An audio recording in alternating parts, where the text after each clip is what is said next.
मैं तृप्ति भटनागर आप सभी का स्वागत करती हूँ इस पॉडकास्ट जिंदगी जिंदाबाद पर, जिसमें हमने सम्मोहक कहानियों के माध्यम से विभिन्न जीवन के अनुभव और सीख प्रदान करने का एक छोटा सा प्रयास किया है।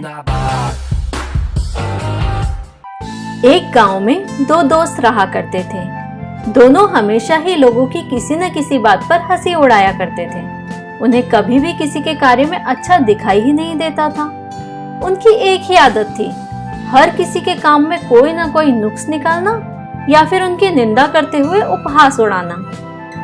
एक बार दोनों हवाई जहाज से कहीं जा रहे थे, लेकिन रास्ते में ही जहाज में कुछ खराबी आ गई। पायलट ने सभी यात्रियों को पैराशूट पहनकर हवाई जहाज छोड़ने को कहा। दोनों दोस्तों ने भी वैसा ही करा। ईश्वर की कृपा से दोनों एक सुनसान द्वीप पर सुरक्षित उतर गए। इस सुनसान द्वीप पर एक विशाल पेड़ था। उस पेड़ के सिवा वहां दूर दूर तक न कोई जीव जंतु था, न ही कोई पेड़ पौधा नजर आ रहा था। कोई वहां न आता था न जाता था। पेड़ बहुत ही सुंदर, घना और ढेर सारे रसीले और मीठे फलों से लदा हुआ था। ऐसा लगता था जैसे वह पेड़ ईश्वर का चमत्कार हो।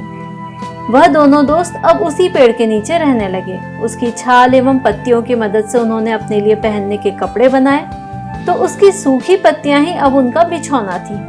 वही पेड़ बारिश से भी उन्हें बचाता था और वही पेड़ उन्हें धूप में भी छांव देता था। बल्कि भूख लगने पर वे दोनों उसके फल तोड़कर खाते थे और प्यास लगने पर किनारे पर जाकर पानी पी लेते थे। कुछ समय में वे इस जीवन शैली के अभ्यस्त हो गए और धीरे धीरे इन सभी चीजों का मूल्य भूल गए। अब वे उसी पेड़ के नीचे बैठकर उसकी बुराई करते थे। कई बार तो उन्होंने यहाँ तक बोल दिया कि कितना अभागा पेड़ है, इसके सिवा यहाँ कोई और है ही नहीं। शायद इसने कभी किसी और को पनपने ही नहीं दिया होगा।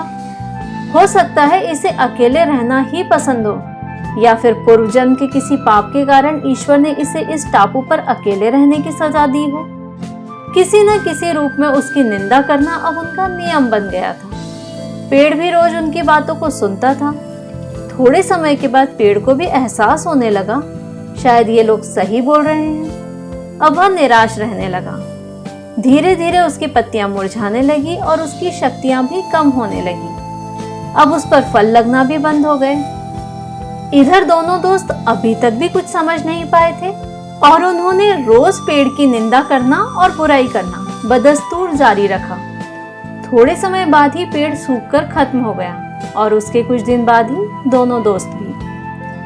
अक्सर हम भी तो अपने जीवन में यही गलती करते हैं। बच्चों ने या किसी ने जरा सा कुछ कहा, हमारी अपेक्षा के अनुसार नहीं किया कि हम उसकी निंदा अथवा शिकायत करना शुरू कर देते हैं। शुरू में बच्चा हमें बोलने पर उसे सुधारने का प्रयास तो करता है, लेकिन जब रोकना और टोकना ज्यादा बढ़ जाता है तो वह उस पर ध्यान देना बंद कर देता है, या कई बार हमारे द्वारा कही गई बातों को सही मान लेता है, जो उसके विकास को अवरुद्ध कर देती है और छोटी सी चीज की सजा उसे जीवन भर मिलती है। अगर आप जीवन में शांत और खुश रहते हुए आगे बढ़ना चाहते हैं तो आज से एक निर्णय लीजिए कि कभी किसी की निंदा या शिकायत नहीं करेंगे, बल्कि सकारात्मक रूप से सराहना करते हुए बात करेंगे एवं उसके जीवन में प्रेरक भूमिका निभाएंगे।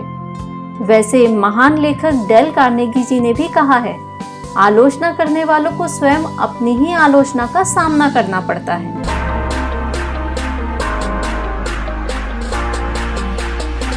जिंदगी जिंदाबाद।